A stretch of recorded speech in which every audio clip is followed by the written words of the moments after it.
Friends, मैं आपकी teacher Zainab और आई होप कि आप सब ठीक होंगे। आज का जो हमारा लेक्चर है उसको हम स्टार्ट करते हैं। आज का हमारा लेक्चर है कि बैंक में जो मुख्तलिफ खातों का मुआवजा है वो आप कैसे कर सकते हैं।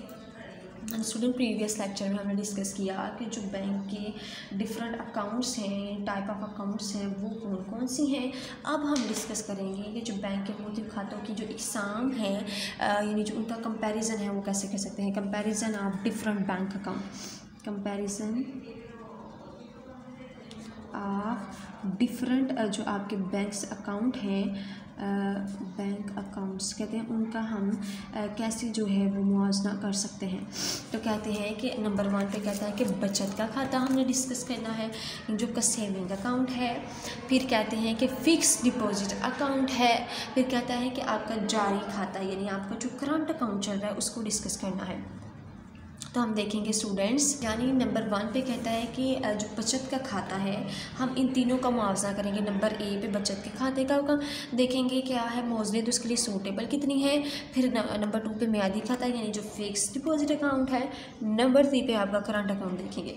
देखें, कहता है कि ये खाता कम आमदनी वाले और तनख्वाहदार लोगों के लिए मौजूद रहता है। This account must B suitable for shortage low income and इसमें कहते हैं कि सैलरी पर्सन के लिए होता है। और उसके बाद क्या कहते हैं, कहते हैं ये खाता ऐसे अफराद के लिए मौजूद रहता है जिनके पास अपनी ज़रूरत से ज़्यादा रकम। कहते हैं कि जो आपका मियादी खाता है, जो आपका फ़िक्स अकाउंट है, डिपॉजिट अकाउंट, बेसिकली वो ऐसे लोगों के लिए सूटेबल होता है जिनके पास उनकी ज़रूरत से ज़्यादा रकम मौजूद हो और इन्हें महसूस करने के साथ साथ अपने आमदनी का ज़रिया भी बनाना चाहते हों। आगे आता है नंबर सी एंड थर्ड पे, ये खाता कारोबारी हजरात, सरकारी और गैर सरकारी इदारों के लिए मौजूद होता है। कहते हैं this account must B suit for जो है वो इसमें कहते हैं कि जो आपके सरकारी हैं और गैर सरकारी हजरात हैं उनके लिए मौजूद रहता है। तो कहते हैं कि आपका जो अकाउंट है वो मस्ट भी जो है वो सूटेबल होता है सरकारी और गैर सरकारी हजरात यानी जिसके लिए मौजूद रहता है।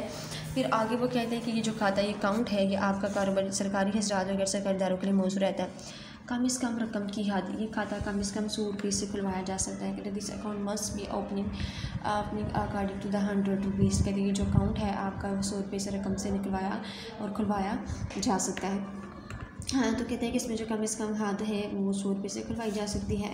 आगे देखते हैं कि मियादी खाते की कितनी लिमिट बताते हैं। कहते हैं ये खाता खुलवाने के लिए रकम कम से कम 1,000 रुपये है। कहते हैं इसमें अगर आप अकाउंट ओपन करवाना चाहते हैं तो बेसिकली इसमें 1000 रुपीज़ जो है वो जमा करवाएं। ये खाता खुलवाने के लिए रकम की कम से कम हद 500 रुपये है। कहते हैं कि कम से कम रकम की जो हद है वो 500 रुपये है और ये खाता खुलवाने के लिए जो रकम की कम से कम हद है वो 1000 रुपये है। और नंबर 3 पे जो इसकी बात करते हैं, कहते हैं खाता खुलवाने के रकम की कम से कम हद 500 रुपये है। कहते हैं कि सबसे पहले वाला जिसमें डिस्कस करते हैं उसकी 100 रुपीज़ है। सेकंड वाले में आप कहते हैं कि 1000 रुपये है।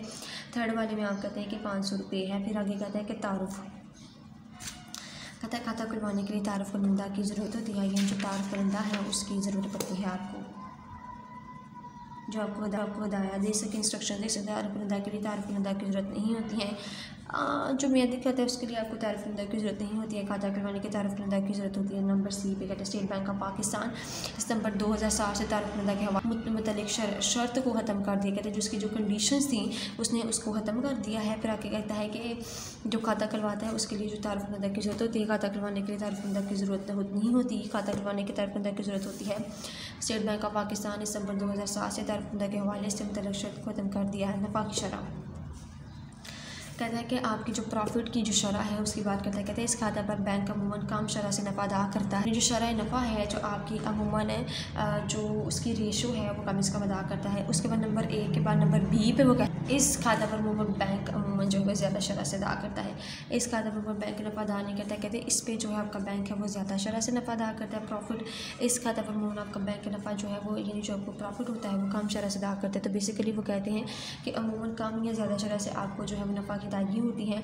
मुख्तलिफ अकाउंट्स पर आपको मुख्तलिफ किस्म की अदायगी की जाती है। जैसे वो कहते हैं कि नफ़ा की जो शरह है वो आपको बचत खाते पर जो है वो कम है, मियादी खाते पर ज़्यादा है और जो आपका सेव जारी अकाउंट, करंट अकाउंट है उस पर आपको कोई भी नफ़ा की शरह हासिल नहीं होती। चेक का इस्तेमाल, नंबर 1 पे कहते हैं इस खाते पर रकम निकलवाने के लिए खातादार चेक का इस्तेमाल करता है। जो आपका सेविंग अकाउंट है उस पर इस खाते से रकम निकलवाने के लिए चेक का इस्तेमाल नहीं होता। कहते हैं कि जो आपका मियादी खाता है, फिक्स्ड डिपॉजिट अकाउंट है, उस पर आपके खाते की रकम चेक का इस्तेमाल नहीं होता। इस खाते से रकम निकलवाने के लिए खातादार चेक का इस्तेमाल करता है। कहते हैं जो आपका जारी अकाउंट है, करंट अकाउंट है, उसमें आपका जो है वो अमाउंट निकालने के लिए चेक यूज़ करता है। बेसिकली खाते से रकम का चेक का इस्तेमाल नहीं होता। इस पर क्या कहते हैं कि आपके जो खाते में रकम निकलवाने के लिए आप किस्म के जो खातादार हैं वो चेक का यूज़ करते हैं। इस खाते से रकम जब निकलवाते हैं उसका भी चेक का इस्तेमाल नहीं होता। इस खाते से रकम निकालने के लिए खातादार चेक का इस्तेमाल करता है। पासबुक का इजरा, इस खाता के लिए बैंक के पासबुक जारी करता है। इस खाता के लिए बैंक पासबुक जारी नहीं करता। इस खाता के लिए बैंक पासबुक जारी करता है। कहते जो करंट अकाउंट है उसमें पासबुक वो जारी करता है। आपका जो बचत का अकाउंट है उसमें भी करता है। मियादी का नहीं, मियादी का इसलिए नहीं स्टूडेंट्स क्योंकि उसमें एक टाइम पीरियड और आपका तमाम चीज़ें फ़िक्स होती हैं जिसकी वजह से वो आपकी जो है वो शुरू नहीं करते हैं। आगे आता है चेकों की तादाद। कहते हैं इसमें कहते हैं कि इस खाते पर एक महीना से ज़्यादा 8 चेक जारी किए जा सकते हैं। इस मंथ में इस खाते पर आप एक माह में ज़्यादा से ज़्यादा 8 चेक ले सकते हैं। नंबर 2 पे कहता है इस खाते पर कोई चेक जारी नहीं किया जा सकता। इस खाते पर महसूस चेक जारी करने की कोई पाबंदी नहीं होती। कहता है इस खाते पर एक महीने से ज़्यादा 8 चेक जारी किए जा सकते हैं। इस खाते पर कोई चेक जारी नहीं किया जा सकता। इस खाते में महसूस तादाद में चेक जारी करने की कोई पाबंदी, कहते कोई आपके ऊपर लिमिट नहीं होती है, कोई आप पे रिस्ट्रिक्शंस नहीं है, आप जब चाहें चेक की अदायगी कर सकते हैं। तो कहता है इस खाते में एक महीना में ज़्यादा से ज़्यादा 8 चेक जारी किए जा सकते हैं। इस खाते पर कोई चेक जारी नहीं किया जा सकता। इस खाते पर महसूस तादाद में चेक जारी करने की कोई पाबंदी आयद नहीं होती है। आगे आता है ओवरड्राफ्ट की सहूलत। इसमें कहते हैं कि फैसिलिटी ऑफ ओवरड्राफ्ट, कहते हैं कि इस खाते को मालिक के बैंक और ओवरड्राफ्ट की सहूलत फराहम नहीं करता। कहते हैं इसमें ये होता है कि आपका जो मालिक है, आपका जो ऑनर है, वो ओवरड्राफ्ट की सहूलत फराहम नहीं करता है। और नंबर बी पे कहते हैं इस खाते के मालिक को भी ओवरड्राफ्ट की सहूलत हासिल नहीं होती है। नंबर सी पे कहता है इस खाते के मालिक को बैंक से ओवरड्राफ्ट की सहूलत हासिल होती है। कहते हैं नंबर 1 पे कहता है बैंक ओवरड्राफ्ट की सहूलत फराहम नहीं करता। दूसरे पे वो कहता है कि सहूलत उसको हासिल नहीं होती है। नंबर 3 पे कहता है कि खाता के मालिक को बैंक से ओवरड्राफ्ट की सहूलत हासिल होती है। यानी वो कहता है कि रकम जो है उसकी जो अमाउंट है वो खाते में, कहते हैं कि मालिक को भी ओवरड्राफ्ट की सहूलत हासिल फराहम नहीं करता, मालिक को भी ओवरड्राफ्ट की सहूलत हासिल नहीं होती, मालिक को बैंक से ओवरड्राफ्ट की सहूलत हासिल होती है। रकम निकलवाने की जो मिकदार है, जो कहते हैं कि लिमिटेशन है, वो कितनी है। कहते हैं इस खाता से 15,000 रुपये तक की रकम बगैर इतला के निकलवाई जा सकती है। कहते हैं इसमें ये होता है कि आप अकाउंट होल्डर को बगैर इतला किए, उसको बताए बगैर आप रकम जो है वो निकाल सकते हैं। अगर उससे ज़्यादा रकम की ज़रूरत हो तो बैंक को पेश की इतला देना पड़ती है। यानी आप क्या कहते हैं कि 15,000 से ज़्यादा आप रकम बगैर इतला कर निकलवा सकते हैं, लेकिन अगर उससे ज़्यादा आप रकम निकलवाते हैं तो आपको बैंक को इन्फॉर्म करना पड़ेगा, उसको इतला देना पड़ेगी। इस खाता से मुकर्रर मुद्दत के हाथ में पर बाद ही आप रकम निकलवाई जा सकती है। कहते हैं अगर आप इसमें खाता के रकम की जो मुकर्रर मुद्दत है उसको ख़त्म करने का है वो निकलवा सकते हैं। कहते हैं इस खाता पर मुकर्रर मुद्दत के बाद आपको रकम निकलवाई जा सकती है। दस्तावेज़ात यानी जो डॉक्यूमेंट्स हैं, कहते हैं इस खाते में मंदरजा दस्तावेज़ात इस्तेमाल होती हैं। Cheque bank passbook, cheque book, क्या है ये चेक बुक है, पासबुक, रकम जमा करवाने की रसीद, पे इन स्लिप। इस खाते में सिर्फ रकम जमा करवाने की रसीद इस्तेमाल होती है। नंबर सी में कहते हैं इस खाते में किस्म के दस्तावेज़ात इस्तेमाल होती है। चेक बुक, पासबुक, रकम जमा करवाने की रसीद इस्तेमाल होती है। मुद्दत का तयन। नंबर 11 पे कहता है कि इस खाता में रकम जमा करवाने की कोई मुद्दत नहीं होती है, कोई लिमिट्स, कोई टाइम पीरियड मुकर्रर नहीं होता है। इस खाते में रकम जमा करवाने खास मुद्दत का तयन किया जाता है कि इसमें आपकी जो एक मुद्दत तयन नहीं होती है। रकम जमा करवाने की कोई मुद्दत, कहता है कोई टाइम पीरियड फिक्स नहीं है, पीरियड जो है वो फ़िक्स है। और इसमें कहते हैं कि इसमें टाइम पीरियड फ़िक्स होता है। इस खाते में रकम जमाने की कोई मुद्दत, इसमें भी कोई आपकी कोई मुद्दत मुकर्रर नहीं है, यानी जो नो टाइम पीरियड फ़िक्स या कोई भी इसमें आपकी जो लिमिट है या वो आप ये कह सकते हैं इसमें कोई भी मुकर्रर नहीं होती है। आगे पॉइंट नंबर 12 को डिस्कस करते हैं स्टूडेंट के। पॉइंट नंबर 12 में वो क्या कह रहा है, कहता है खातादार को जुज़वी और मशरूत एख्तियार होता है। कहता है खातादार जो अकाउंट होल्डर है उसको जुज़वी मशरूत एख्तियार होता है। मुद्दत ख़त्म होने के बाद पूरी रकम पर एख्तियार होता है, हर वक्त मुकम्मल एख्तियार होता है। कहते हैं खातादार को जुज़वी और मशरूत एख्तियार होता है, मुद्दत ख़त्म होने के बाद पूरी रकम पर एख्तियार होता है। कहते हैं कि आपका जो अकाउंट है ना, बेसिकली कहते हैं खातादार को जो जुज़वी तौर पर आपकी मशरूत एख्तियार होता है, उसमें कहते हैं मुद्दत ख़त्म होने पर पूरी रकम एख्तियार होती है। उसमें कहते हैं कि नंबर सी पे कहते हैं हर वक्त उसका मुकम्मल इख्तियार होता है। इसमें कहते हैं कि ऑल द टाइम इसको मुकम्मल जो है वो इख्तियार हासिल होता है। खातादार को जुज़वी और मशरूत इख्तियार होता है। मुद्दत खत्म होने के बाद पूरी रकम पर इख्तियार होता है और हर वक्त उसका मुकम्मल इख्तियार होता है। आगे वो कहते हैं ज़कात की कटौती। क्या कहते हैं? ज़कात की जो कटौती, डिडक्शन ऑफ ज़कात, कहते हैं ज़कात की कटौती होती है। ज़कात की कटौती होती है और ज़कात की कटौती से मुस्तस्ना। कहते हैं कि ज़कात की कटौती होती है, यानी आपकी जो ज़कात उसकी डिडक्शन होती है। ज़कात की कटौती आपकी जो फ़िक्स अकाउंट है उसमें नहीं बेसिकली होती है। ज़कात की कटौती से मुस्तस्ना, यानी आपका जो अकाउंट उसमें ज़कात की कटौती नहीं होती, क्योंकि उसमें आपको कोई नफ़ा या सूद या प्रॉफिट कुछ भी आपको पे नहीं किया जाता। तो उसमें ज़कात की कटौती कैसे कर सकते हैं? नफ़ा की अदायगी, इस खाता पर नफ़ा की अदायगी हर 6 माह बाद उस दौरान के कम से कम बैलेंस पर होती है। इस खाता पर नफ़ा की अदायगी माहाना भी होती है। इस खाता पर नफ़ा अदा नहीं किया जाता। कहते हैं इस पर आपकी जो अदायगी है वो कम से कम 6 माह पर 6 माह बाद आपको होती है। यानी जो आपका जो सेविंग अकाउंट्स है, क्या इसकी बात कर रहे हैं? Saving account. अब मुनाफा की अदायगी महाना भी की जाती है, या जो आपको जो फ़िक्स अकाउंट है उसकी बात कर रहे हैं, ठीक है। और जो आपका खाता है वो मुनाफा अदा नहीं किया जाता। आपको पता है जो करंट अकाउंट है उस पर आपको मुनाफा अदा नहीं करते। बतौर कफ़ालत कबूलियत, इस खाता में मौजूद रकम को बतौर कफ़ालत कबूल नहीं करता। इस खाता में मौजूद रकम को बैंक कर्ज देने के लिए बतौर कफ़ालत भी कबूल कर लेता है। इस खाता में मौजूद रकम को बैंक बतौर कफ़ालत कबूल नहीं करता। कहते हैं इस खाते में जो रकम आपके मौजूद है उसमें बैंक उसका बतौर कफ़ालत यानी एज अ सिक्योरिटी भी उसको एक्सेप्ट करता है। और बाकी जो सेकंड वाला है, कहते हैं इसमें जो आपकी रकम बैंक का है वो कर्ज देने के लिए बतौर कफ़ालत भी कबूल कर लेता है। कहते हैं इस खाते में मौजूद रकम को बैंक बतौर कफ़ालत कबूल नहीं करता। कहते हैं एज अ सिक्योरिटी उसको कबूल नहीं करता, एज अ सिक्योरिटी उसको कबूल कर लेता है। फिर उसको कहते हैं कि एज अ सिक्योरिटी उसको कबूल नहीं करता। खाता का जारी रहना, कहते हैं ग्राहक के मुकम्मल रकम निकलवाने पर खाता बंद नहीं होता। कहते हैं कि अगर आप इसमें रकम मुकम्मल निकलवाते हैं तो इस पर खाता बंद नहीं होता। आगे कहते हैं खाता से रकम निकलवाने के थे ये खुद ब खुद बंद हो जाता है। कहते हैं अगर आप खाता से रकम अकाउंट से रकम निकलवाते हैं तो खुद ब खुद ही बंद हो जाता है। फायदा वसूली की सूरत की वजह से मुकम्मल निकलवाने पर कोई बंदी आयद नहीं की जाती। कहते हैं ग्राहक के मुकम्मल रकम निकलवाने पर कोई खाता बंद नहीं किया जाता। खाता से रकम निकलवाते वक्त खुद ब खुद ख़त्म हो जाता है। कहते हैं ये ऑटोमेटिकली जो है उसकी ये जो है ख़त्म हो जाता है, फिनिश हो जाता है। फायदा वसूली यानी जो आप ओवर ड्राफ्ट करते हैं उसकी वजह से मुकम्मल रकम निकलवाने पर खाता पर कोई बंदी आयद नहीं होती है। तो अगर हम देखते हैं इस चैप्टर के शॉर्ट क्वेश्चन को डिस्कस कर लेते हैं कि वो शॉर्ट क्वेश्चन में क्या बात करता है, तो इसको कितनी जो है वो सहूलत उसको मिलती है। बैंक के खाता या हिसाब से क्या मुराद है? बेसिकली जब आप बैंक में अपना अकाउंट ओपन करवाते हैं या उसके दरमियान एक ऐसा ताल्लुक है जिसके अंदर रकम जमा करवाने के अलावा खातादार अपनी कीमती अशिया की हिफाजत भी बैंक के पास जमा करवाता है, तो ये आपका बैंक अकाउंट कहलाता है। हो गया। बैंक में खाता खुलाने की जो वजह बेसिकली वो कहते हैं वो रीज़न्स बताएं कि आप बैंक में क्यों अपना अकाउंट ओपन करवाते हैं। Explain the reason why do open the bank in the bank account. इसमें कहते हैं open account in the bank क्यों करवाते हैं। बेसिकली आप रकम की हिफाजत के लिए जमा करवाते हैं, फिर उसके बाद आप आमदनी के ज़रिया फिर उसके बाद आपकी जो बचत होती है वो भी कारोबारी सहूलियात के लिए क्रॉस चेक की वसूली के लिए बैंक में खाता खुलवाने के जो मदारज हैं, जो तरीक़ाकार है वो कहते हैं बताएं। तो वो मैंने आपको उस पर पॉइंट एक्सप्लेन कर दिया था। कहते हैं मुश्तरका सरमाया कंपनी बैंक में खाता खुलवाने के लिए, हाँ जी ये शॉर्ट क्वेश्चन बहुत इंपॉर्टेंट है।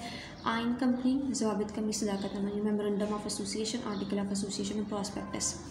यहाँ गास्कर का सर्टिफिकेट अवामी कंपनी की सूरत में करारदार जो खाता खुलवाने के लिए पास की गई हो, डायरेक्टर्स की फरसत और उनकी रजामंदी। कहते हैं कि उसकी जो फहरिस्त है, उसकी जो लिस्ट है और उसकी जो रजामंदी है वो बेसिकली बताएगा। यानी डायरेक्टर्स की जो रजामंदी है कहता है वो है, और करारदार जो खाता खुलवाने के लिए पास करते हैं उसके बाद डायरेक्टर्स की फरसत रजामंदी। रकम जमा करवाने की रसीद पे स्लिप से क्या मुराद है, उसके अंदराजात कौन कौन से। कहते हैं गाहक अपने जमा आगे वो कहते हैं कि गाहक अपने खाते में रकम जमा करवाने की इन रसीदों का इस्तेमाल करता है। रकम जमा करवाने के लिए उसकी जो रसीदें हैं उसको पुर करते हैं और जमा करवा दी जाती हैं। बैंक के दो मजाज ऑफिस है, इस पर दस्तखत करके गाहक को वापस कर देते हैं। जो आपका कस्टमर होता है उसको रिटर्न करते हैं। इसमें किस्म की जो मालूमात हैं, जो इन्फॉर्मेशन है उसमें कहते हैं कि उसके खाने मौजूद होते हैं, उसके जो बॉक्स हैं वो मौजूद होते हैं, जिसमें आप लिखते हैं तारीख लिखते हैं, खातादार का नाम लिखते हैं, खाता नंबर लिखते हैं, खाता कुनीत लिखते हैं, जमा करवाने की रकम लिखते हैं, जमा करने वसूल चेक बुक बेसिकली आपके करंट जो अकाउंट होल्डर होते हैं, जो आपके बिजनेस पर्सन होते हैं उसको जारी किया जाता है। कहते हैं ये एक ऐसी किताब है जो बैंक की तरफ से खातादारों को नया खाता खुलवाने मुकर्रर मुद्दत के बाद में तलब करने पर जारी की जाती है।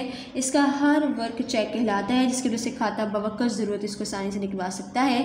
आमतौर पर एक किताब में चेक होता 10, 20 या 100 तक होते। देखिए इसमें आपको मुख्तलिफ़ किस्म के जो डॉक्यूमेंट्स हैं उनको फिल करना होता है। इस पर अंदराजात की बात करें, चेक बुक के जो मुख्तलिफ़ किस्म के अंदराजात हैं, कहते हैं उसकी जो तारीख है, उसकी डेट, वसूल कंदा का नाम, रकम, लफ्ज़ और हिस्सा में, चेक चेक की जो रकम है उसको बताता है। उसके बाद कहते हैं खातादार के दस्तखत होते हैं, चेक नंबर है, अकाउंट नंबर की नहीं होता। खाता खोलते वक्त किन बातों को आप मद्देनज़र रखना चाहिए? गाहक का तारुफ बताएं, दस्तखत होने चाहिए, फार्म पुर करना, फिला फार्म, ज़ाती मालूमात आपकी होनी चाहिए, इब्तदाई रकम। उसके बाद चेक बुक का इजरा, इसमें कहते हैं इशूस ऑफ चेक बुक है। फिर इसमें कहते हैं नफ़ा नुकसान का मुद्दती खाता किन लोगों के लिए मौजूद होता है? वो लोग जिनके पास उनकी ज़रूरत से ज़्यादा रकम मौजूद हो, अचानक उन्हें से एक बड़ी रकम मिल जाए, ऐसे उनके लिए खाता ज़्यादा मौजूद है, ऐसे उनकी रकम महफूज होती है। गैर मुल्की करेंसी का खाता स्टूडेंट ऐसा खाता होता है जो आप अपने मुल्क की करेंसी की बजाय दूसरे किसी गैर मुल्की करेंसी में खोलते हैं, और ये तकरीबन आपकी जो अमरीकी डॉलर्स हैं या फॉरेन करेंसी उसकी सूरत में खोला जाता है। उसके बाद कहते हैं कि बैंक में खाता खुलवाने से खातादार को क्या फ़ायदा हासिल होते हैं? आपकी रकम की हिफाजत हो जाती है, आपकी आमदनी का ज़रिया है, माली मशीर की खिदमात होती हैं, हुंडियों पर बट्टा लगवा सकते हैं, डिस्काउंटिंग ऑफ बिल। उसके बाद जो है वो इंतकाल ज़र की सूरत कर सकते हैं, और ओवरड्राफ्ट की सूरत कहते हैं अवेलेबिलिटी आप यहाँ इसमें कहते हैं फैसिलिटी ऑफ ओवरड्राफ्ट। बैंक में खाता खुलवाने पर बैंक को क्या फ़ायदा हासिल होगा? कहते हैं वसाइल में इजाफा होगा, आमदनी का ज़रिया है, इसमें कहते हैं सोर्स ऑफ इनकम है, सरमायाकारी में इजाफा होगा, निज़ाम बैंकार की तरक्की। उसमें कहते हैं बैंक में जो खाता खुलवाते हैं उसमें बैंक को क्या फ़ायदा हासिल होता है? इसमें कहते हैं बैंक को क्या एडवांटेजेस हासिल होते हैं।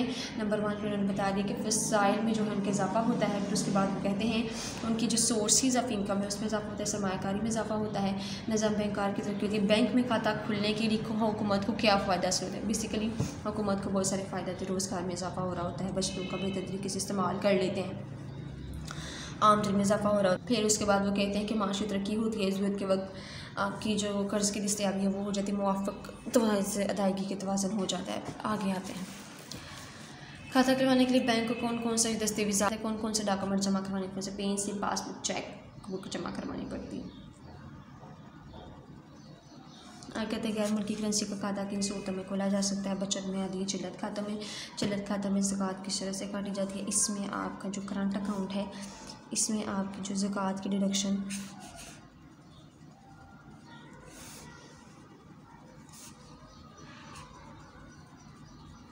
आपकी जो ज़कात है वो डिडक्ट नहीं होती। बैंक मंडेट फॉर्म की तारीफ करें, इसको हम देखते हैं। हाँ, कहते हैं अगर खातादार अपने चेक पर दस्तखत करने का इख्तियार किसी और शख्स को देता है एक मौजूदा फॉर्म पर उसका नाम और दस्तखत और वो उसे रकम निकलवा सकता है। कहता है कि वो जो बैंक का जो ग्राहक है वो बेसिकली क्या करता है कि वो रकम निकलवाने के लिए वो खाते का जो चेक है उसको चेक लिखना पड़ता है, वो चेक वगैरह लिखता है और जब वो कहते हैं कि इस पर दस्तखत करता है किसी शख्स को दे देता है तो नमूने के दस्तखत बैंक फॉर्म करते हैं, इसे बैंक मंडेट फॉर्म कहते हैं। पड़ताली खाता यानी चेकिंग अकाउंट क्या है? ऐसा खाता है जिसमें अब रकम निकलवाने के लिए खातादार को चेक लिखना पड़ता है, यानी आपका जो खातादार है उसको चेक लिखना पड़ता हो। पड़ताली खाता कहलाता है, जैसे चिल्लत खाता और बचत खाता वगैरह। पासबुक की तारीफ करेगा तो पासबुक ऐसा किताबचा जिसमें तमाम वसूली और अदायगी का इंदराज होता है। बैंक की तरफ से किया जाता है। ये चिल्लत खातादार बचत के दाना खातों के लिए ग्राहकों को तलब करने पर जारी की जाती है। इससे मुद्दे किस्म के अंदर आ जाती है। कॉलम कहते हैं, जो कॉलम है वो भी बेसिकली बनाए जाते हैं। नंबर 1 पे कहते हैं डेट, रकम जमा करवाने की तफसील, चेक बुक जमा की गई रकम, डिपॉजिट अकाउंट है, अमाउंट है, बैलेंस होता है, फिर उसके बाद सिग्नेचर्स होते हैं। बैंक के खातों की इकसाम बयान करें। बचत का खाता है यानी आपका जो सेविंग अकाउंट है, मियादी खाता है यानी आपका जो फिक्स अकाउंट है, चिल्लत खाता यानी जो आपका करंट अकाउंट है, गैर मुल्की करेंसी का खाता यानी जो फॉरेन करेंसी अकाउंट है, बैंक का बुनियादी खाता, बेसिक अकाउंट DBA, अजाफी बचत का खाता है। उसके बाद कहते हैं आसान खाता यानी जो आपका सिंपल अकाउंट है उसकी बात करता है। आगे हम देखते हैं